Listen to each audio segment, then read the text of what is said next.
What's up, St. Louis? Jamal Mayers here. Want a chance to watch the Blues like an insider with me? When you become an annual STL Sports Central insider, you're automatically entered to win. We're picking two winners, each bringing a guest to join me in the Blues Alumni Suite for the game versus the Edmonton Oilers on Friday, March 13th. That's right, Connor McDavid. We'll have free drinks, heavy appetizers, and an unforgettable night of Blues hockey. Sign up now at STL Sports Central, and I'll see you at the game. Good afternoon, St. Louis, and welcome into the Billikens Central Postgame. I'm Matthew Rocky, and of course, we're always brought here by our wonderful sponsors, DraftKings Sportsbook, where the crown is yours, and at Home Bank. We'll tell you more about our sponsors, but we have to talk to you again about another Billikens victory. You cannot stop them. It doesn't matter how bad their first halves continue to be. The Billikens continue to roll on. They win their 17th straight game, their 24th game of the year, 24-1, ranked 19th right now. They will obviously wake up at the end of this week in the beginning of next week, maybe a little bit higher, maybe 18 or 17. They have no midweek game this week, which has kind of been a bump in the schedule. They have a full week before they have another game next weekend. So the Billikens will continue to roll on. We do have a game to talk about, though, from today. The big things from today's game, again, the Billikens just get hot from three-pointers and completely change the game. Anytime you can hit double-digit three-pointers in the second half of the game, it's going to be hard to beat you. And that was the big thing with the Billikens. It was an ugly first half. You can't really get around that. Billikens shot, what was it, like 25%, I want to say, from the first half. My scoreboard is taking a minute to update here. Just a terrible first half for the Billikens. Couldn't get anything going in the first half. They shot 10 of 24 from the field, 3 of 10 from deep, just 8 of 12 from the line. So left some points there at the charity stripe. Couldn't get anything going from three. First 5 or 6 minutes of the second half, they'd already hit 4 3-pointers. So their ability to double up their shooting from deep after it was so poor in the first half completely changed this game. Also a big thing from the Billikens. They were able to just overcome an absolutely huge game by Rob Dockery. Rob Dockery is 6'6", 205. That's what he's listed at. He plays like he's 6'10", 265 pounds. He absolutely brutalized the Billikens today for Salle. He had 19 points, 8 rebounds, 5 assists, also had a block and a steal, but the Billikens slowed him down. That 19 points was about right at the 7 or 8 minute mark, and that's when the Billikens really turned on the throttle and absolutely ended this game. In fact, let's just do it right now. We can talk about our money moment of the game thanks to our friends at Home Bank. When we were starting things up here at STL Sports Central, Home Bank was one of the first people that we called, because from business banking to everyday banking, Home Bank has been with us since day one as a trusted partner. It's not about just numbers, it's about relationships, and with Home Bank, those relationships make all the difference. Home Bank is the team behind our team at STL Sports Central. Visit myhomebank.bank. Call 855-577-2001. That's Home Bank, member FDIC. More than a bank, they're your business partner, and they bring us our money moment of the game. We're just going to go to the second half. Billikens are still kind of fighting a little bit. LaSalle makes it a 6-point game at one point. They make it an 8-point game. They get it back to a 6-point game. They couldn't really break through that point, but it was getting a little worrisome. Rob Dockery, like I said, was having an absolutely huge second half against the Billikens. He was cutting up with offensive rebounds. He was finishing everything he wanted to do. He was brutalizing the Billikens in a way they haven't been brutalized since maybe the VCU game. And things were looking a little rough. And then let's go to 8-11 left in the second half, and the Billikens absolutely took off. In the next 52 seconds, they would hit 3 threes. They would take it from a 6-point game to a 15-point game. Sharma from McCautry, Sharma from Avila, and then Kellen Thames on a driving kick to Brady Dunlap. He hits another one. They would continue that barrage. Just 30 seconds later, they would hit their 4th consecutive 3. It took a little longer, about 45 seconds, before they would hit their 5th 3. And then a couple minutes later, 3:16 left, they would hit 3 number 6 in that stretch. That is just under 5 minutes of play. The Billikens connected for 6 threes across just 5 minutes of play, and that completely ended the game. The 3-point shooting, again, is one of the big offensive things we have to talk about with the Billikens. I had some tweets go up about it as well, but the first half, you really have to jump out and see. Just 3 of 10 for the Billikens in the first half, and then they finish the game with 13 makes. And so that just shows you 10 3-pointers in the second half, 3 in the first half. What's the difference there? It's not just the raw shooting. It's getting the good attempts. And the passing is always how this Billikens team generates better attempts, and tonight was no different. Today was no different. The Billikens generated better three-point attempts when they moved the ball. Too many times in the first half, people were driving and going up with wild twos instead of kicking it out to the one or two, the multiple three-point shooters who are sitting around the perimeter wide open for the Billikens. Second half, it's completely different. The ball's moving, the ball's not stopping. They had some beautiful plays that, I'm sure Earl on the broadcast was comparing to the Spurs, because it was just ball into the paint, kick it out, swing it around, extra pass, driving kick, skip pass across the defense. There's all the things that make this Billikens team dominant this entire year. They weren't doing it in the first half. They started doing it in the second half. And you see they go from a 4-point lead in the first half to, stopping them by 24? Oh, wow. Vegas is ridiculously good at this stuff, guys. I hadn't done the math in my head for exactly how big the win was. But that's a 24-point win on a Vegas line of 23.5 when the Billikens played one of the sloppiest, ugliest first halves I've seen them play this entire season. They had a 4-point lead, and they were able to add 20 onto it. I honestly, at this point, am still flabbergasted at how Vegas does it. We'll talk a little bit more about our friends from Vegas with our friends from DraftKings Sportsbook, because today was another one, 24.5. I think 23.5 is what it was at the majority of the time. And again, Billikens with a 4-point victory, 82-58 over LaSalle. We already talked about some of the good things that LaSalle did. Let's keep talking about the good things that we're able to see the Billikens do, and that comes down to Deion Brown. Deion Brown has really struggled to make the same impact in the conference schedule that he was making in the non-conference schedule. A lot of times in the non-conference schedule, it was with just crazy rebounding numbers that, you couldn't help but make, comparisons to Jordan Goodwin and things like that with how Deion Brown was playing. Tonight, he was huge. He's one of the guys who maybe missed some of those drive and kick opportunities early on in the first half. Not only did he hit those opportunities in the second half, but he made himself the always valuable version of Deion Brown that we know. Defense is incredible. Driving is incredible. Getting the ball out in transition is incredible. His cutting was unbelievable. He made himself hugely active in the game. He had 5 points in the entire first half. He had 5 points in the first 5 or 6 minutes of the second half to put himself in double figures. Really was a huge game from Deion Brown. He's been doing the little things. He's been playing the defense. He's been hitting the 2-pointers. He's been coming up with a board here and there. But too many times this year we've seen him, put up the wild shots or try something crazy, trying to make things happen. And unfortunately, for a lot of the conference schedule, the kind of good to bad balance with those crazy things that Deion does. Not with his full game. His full game has still been a positive, but just have the crazy things, the wild plays by Deion where he just try shit. Have that really, has that really worked more often than not in the conference schedule? Not really. And so to see him kind of lock down, get the ball out on drives, rebound when he could, that was a big thing. Although the rebounding wasn't that great for the Billikens. That was kind of the big problem in the first half. They got beat a 7-1 deficit on the offensive rebounds in the first half. Second half, the rebounding wasn't that much better. I think they lost the second half rebounding battle by 1 rebound, which means they lost the total rebounding battle in the game by about 4 or 5. Can't get my stats to work. My apologies. I'm working off Wi-Fi at an Airbnb. But the rebounding was a little bit worrisome. They were able to shoot at a point where they didn't need to worry about the rebounding. But, that was probably the worst boxing out game I've seen from the Billikens this entire season. Everybody who was trying to get a rebound was just trying to sky in there and beat everybody to the high point of the ball to really get the rebound. And that's just – you're not that much bigger. You're more athletic than a lot of teams, but you're not that much bigger, not that much more athletic than every team. And so you can't just sky for boards all day. The Billikens got to lock in and get back to some of the fundamentals of the rebounding. And I think, they can do it. We saw them do it in the non-conference. But I think lately it's become more about just kind of trying to play fast, get the rebound, get going. I think they need to slow things down maybe a little bit on that side of the ball. Thanks, everybody, for joining us here on the Billikens Central postgame. If you want to jump into the chat, please do so.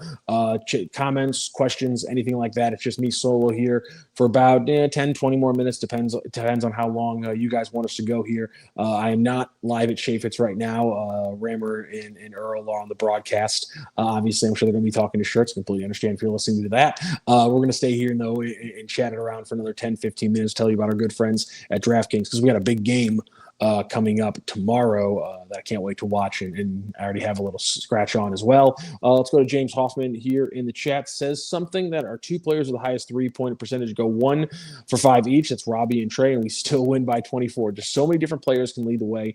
No one player feels the need to carry the team. Yeah, that's kind of how the winning with the sum of your parts thing. And this is kind of, to your point, I highlighted in the Davidson game when they scored 102 points that they scored 92 points with a group that didn't include Robbie, Kellen, or Brady Dunlap. And that's another great example to your point, James Hoffman. They scored 82 points tonight, and they did that on the backs of just 18 points combined from Robbie, Trey, and Kellen. I would argue you look at your three best players in that chat there from he says that the highest 3-point percentage go 1 for 5 each, and they still win by 24. But just the overall games from those guys, Trey with 5, Robbie with 9, Kellen with 4. I mean, you can get, small single-digit scoring games, inefficient scoring games from those guys. You combine their totals from the floor, they go 5 of 14 from the floor combined between those three guys. Those are your three best players this year. Robbie's your best player overall. You know that. Kellen's been your most impactful player, arguably. And with his 3-point shooting over the last few games, I think Trey's probably been your third best player this season. And so your three best players today didn't score in double digits. You got 15 from Sharma, 12 from Dion, 13 from Amari, and 13 from Quentin Jones. Yeah, it's a great point, James Hoffman, because that's what this Billikens team does. They beat you with just an amount of players. I thought it was another game where Paul Otieno doesn't have a big line. 5 points, 4 rebounds, just 1 steal, no blocks in 11 minutes. I thought Paul Otieno had a really solid game. He goes in for Robbie, and it could have been better, but 6 or 7 possessions where he's setting these dribble handoff screens for Ishan Sharma, and Sharma's hitting him with the pocket pass. Those are the kind of little things you see that this Billikens offense can do that just watching a Mizzou offense that just never hits that kind of flow, and seeing that the Billikens offense can do it, that's a good thing to see. On the other side, my apologies there. So you get for talking with your hands and wearing wired headphones. On the other side of things, as we talk about things, you can kind of extrapolate to March, because I was talking to Earl Austin earlier today on his radio show. That's the conversation where, and I know Josh just said guaranteed at this point, but other than utter collapse, they're going to be an at-large team. They're going to be playing the tournament, potentially playing a Power 4 team early on. What kind of things do you have to look at the Billikens to do to give you some confidence or to inform you on whether or not they can compete with some of these big teams? First of all, the shooting's incredible. If you can hit double-digit 3-pointers in any half of a basketball game, you have a very good chance to win in March. That's one thing right off the bat. They weren't terrible from the free throw line. They didn't turn the ball over too much today, but again, you want to see a little bit better than 71% missing. They left 6 points on the floor at the stripe. They turned the ball over in double digits. 14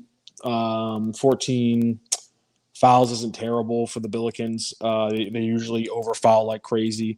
There's some things that you want to see get fixed. But, I mean, I'm going to go back to Dockery earlier because, again, 6'6", 205.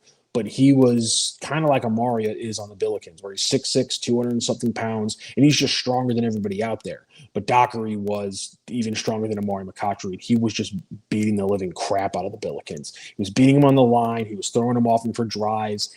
Players would bounce off him when he would handle the ball, and that would open up passing lanes, and that's how he got, I think it was 5 assists in this game. I mean, he beat the crap out of him. The issue, and the reason why I bring that up is there's a 6'6" guy who's built like a brick shithouse on an overwhelming majority of the Power 5 teams that I watch. And if they don't have one who's 6'6", they have one who's 6'9" or 6'10", and can guard 2s and 3s. So when we talk about some of the things that make the Billikens special, the Kellen Thames, who's 6'6", and finishes crazy at the rim, the Amari McCotchery, who can guard 1 through 5, the Paul Otieno, who can guard 1 through 5s, they all have them too. It gets tougher, and that's the conversations I'm going to start having, which is, what about this Billikens team does or does not transfer to March? And tonight, just look at the way they utilize the edges of the perimeter. Just look at all the different things they do, the way they put different people in action, how often they set up a similar off-ball screen 3 or 4 times in a row to get a shooter open, but then on that 4th time, the screener cuts into wide open space. It's just their ability to get things open on the perimeter. They have the right design. Can they get those kind of shots off when the player is 6'6" and a little bit better athlete than sometimes when they're facing a guy right now who's 6'4" and not as good of an athlete? That's the things we got to start asking about the Billikens, because you know they're going to draw it up. The things they're putting on tape, we can all see. This team knows how to get shooters open. They know how to make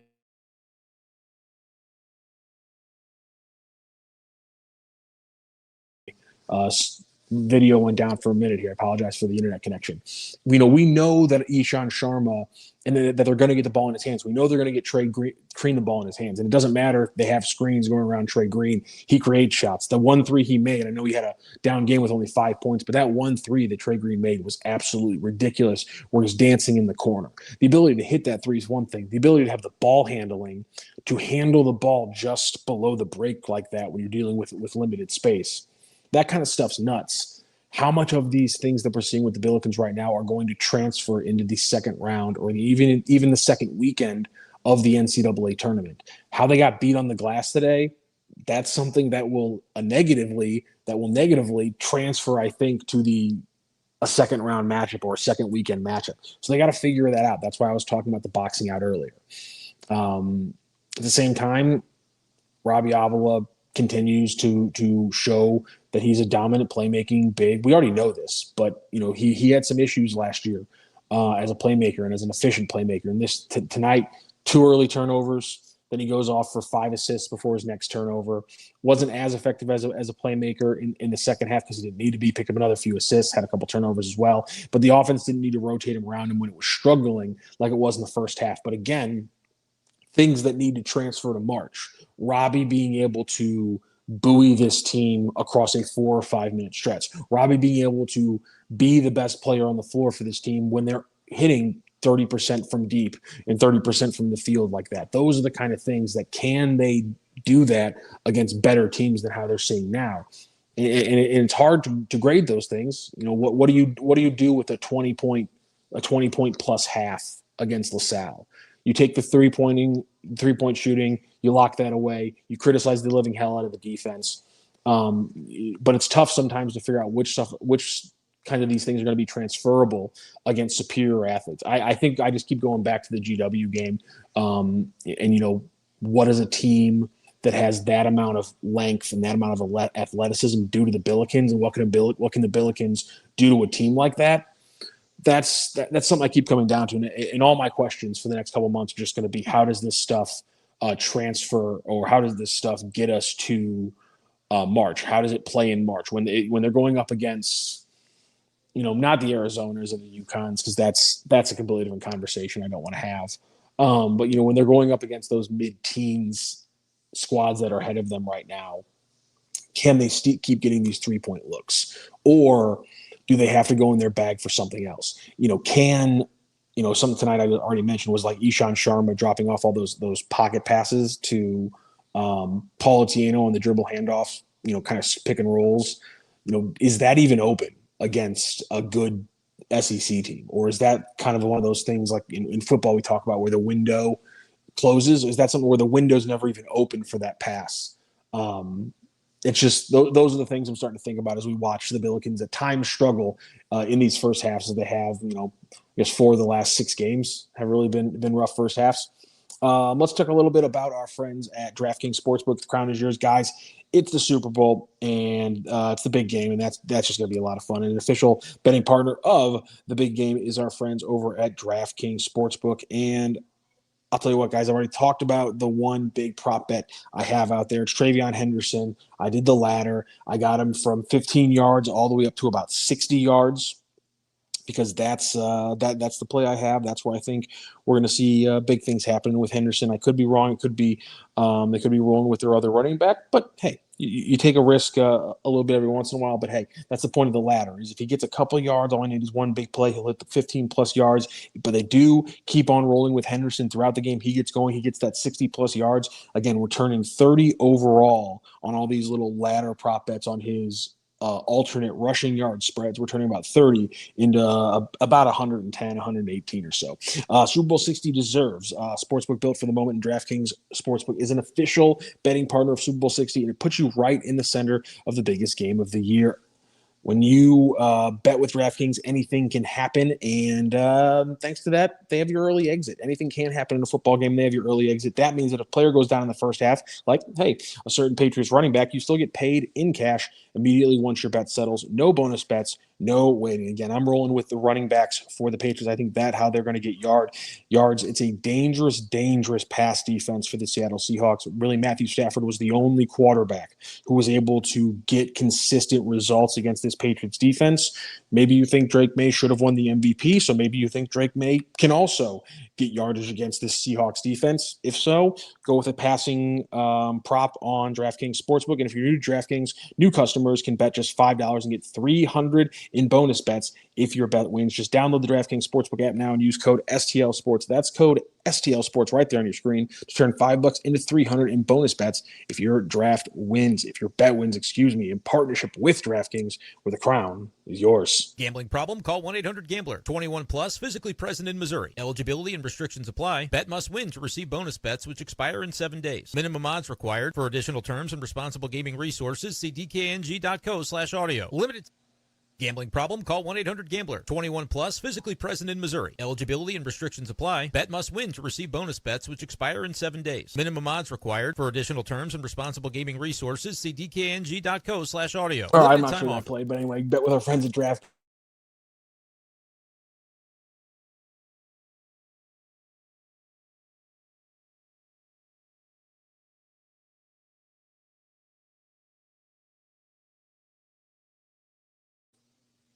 There's just, there was a chance I was going to read the description that quickly, but Brendan Schaefer's dulcet tones helps us out on that one. So check out our friends at DraftKings. Super Bowl is going to be tomorrow. It's going to be a lot of fun. Like I said, I'm rolling with running backs on the Patriots. Do you guys have any suggestions on what I should wager with on the Seahawks side? I haven't really put together any props there. I'm thinking Jackson Smith and Jigba's got to be live for some kind of receiving prop. Anyway, if you guys have any more thoughts on this Billikens Central postgame, go ahead and get them in the chat. Another Billikens win, 24 points, just over the 23.5 point line set by our friends at Draft. They take down LaSalle. One of the interesting factors for me in this game was how the Billikens would play against a team that has already seen them. And they've got to deal with that multiple times coming up, including 2 matchups in quick succession against the worst team in the league in Loyola Chicago.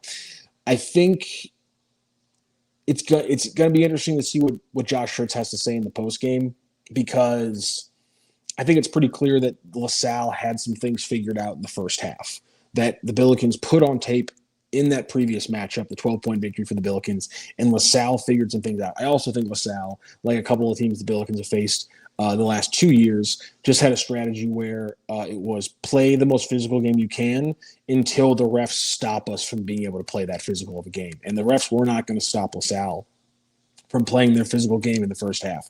That was, I think, the biggest difference, is that the Billikens then, Josh Schertz calls them, calls out their physicality, calls out their toughness in the halftime interview with Tamar Scher on the broadcast. And then the Billikens just came out and, unlike the first half where Dockery and the entire LaSalle team was a little bit punking them, they didn't take any shit in the second half. And I thought that was one of the biggest differences, other than the shooting. Again, they didn't dominate on the boards. They still give up a lot of offensive rebounds to a LaSalle team that was playing pretty desperate. But I just think, that, as we're talking about the Super Bowl, that if I would not be surprised if the LaSalle meetings before this Billikens game were similar to the Patriots meetings before the Rams years ago, where LaSalle and the Patriots were both saying, we're just going to foul them every single play until the refs basically blow that game plan up.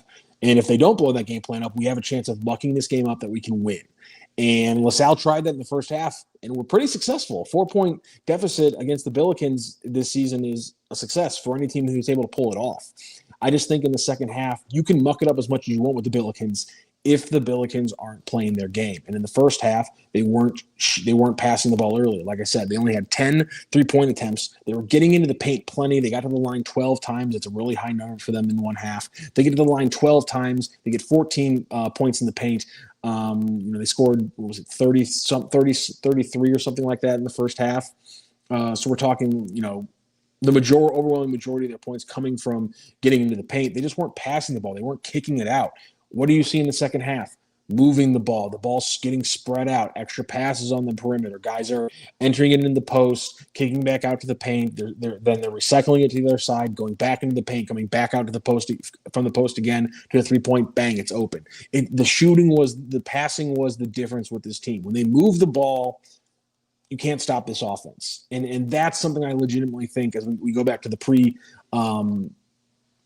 pre-ad conversation we were having. I just think if they can move the ball, you can't stop this offense. Then it gets to how much of this defense is replicable. How much of Amari McCautry being able to guard people 3 or 4 inches taller than him is replicable. I think today you saw a guy like Dockery who gave you one little red flag for the Billikens. Can the Billikens hold down hyper-athletic Power 5 versions of Amari McCautry and Kellen Thames? We see what Amari and Kellen do to other A10 teams. Will the P5 teams have their versions of those players be able to do that to the Billikens? I think that's the one thing we have to start wondering. I think I wouldn't be surprised if that's one thing the Billikens are wondering as well. One last final thing that I reacted to on Twitter that I just think is so much fun. Brady Dunlap had 2 threes. Just got a little slow today. That's just how the Billikens are going to be. Different shooters are going to have their nights. If they all come together in a tournament game, the Billikens are going to beat maybe a big name. But Brady Dunlap had some big threes. And the second one, you can go to my Twitter and see me react to it. The second one was a no-dip 3, and all that means is that Brady caught it here and shot it just like that. Usually you'll see shooters, they catch it and they reset it down before they come back up with it. They reset, they dip the ball, and all it does is waste time, gives the guys time to recover, gives them a chance to put a hand on it. And so what elite shooters do is they catch the ball here, and then it's right back up, no-dip 3. And Gibson Jimerson was probably the best no-dip 3 shooter that we've seen in college in the last 10 to 12 years.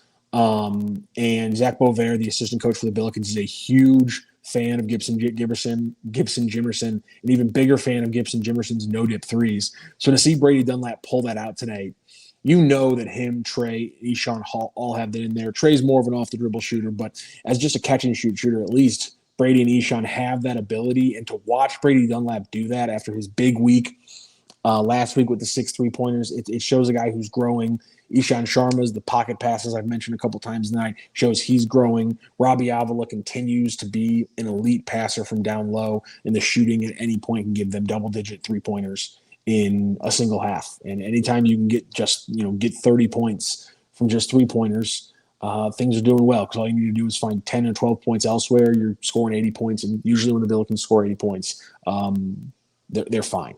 So that's kind of the equation if you want to think about it. Again, big games from all around. I didn't even talk about Quentin Jones. Had a great game, 3 blocks around the game, hit 3 threes out of his 3 attempts, commands the ball. He's the point guard on this team, got to the rack a couple times, not very many bad turnovers, consistent on defense. That's the other thing. Brady's, Quentin's long, Dion's a pest. I just keep coming back to it. How much of that defense transfers? Right now, it doesn't matter how it transfers. They still have plenty of games left here in the A10 conference. Then we have the A10 tournament. Billikens continue to march on to a at-large bid, potentially a 1-loss season. They keep on rolling. 24 wins, 17 straight now for the Billikens. They are ranked 19th, and after another 2-0 week, they will move up even higher. We will have a little bit of a week off here on the Billikens Central postgame instead of just 2 Billikens Central postgames this week, because there is no midweek game. We'll have an entire week off here on the postgame. We'll be back next weekend for the Billikens as they take on another conference opponent. Again, Billikens win 82-58. I'm Matthew Rocchio. This has been the Billikens Central postgame. Thank you, everyone, for joining and watching. Make sure you like, share, and subscribe to STL Sports Central, Randy Carricker Show, Monday through Thursdays at 3 p.m. live, and then special Randy Carricker presentations on Friday. With the way the Billikens are playing, I'm sure we'll have a Billikens guest at some point this weekend. Heck, if there's a player you really want to hear from that you want me to request for an interview this week, put it in the chat or comment on this video, we'll try to get him on. If not, expect maybe a Josh Schertz interview coming up this week because the Billikens are the hottest ticket in town. They keep on rolling, and they do not lose, apparently. We'll see if they can continue that. Thanks, everyone, for joining us here. This is the Billiken Central Postgame presented by DraftKings Sportsbook, where the crown is yours, and our friends at Home Bank. Have a great day.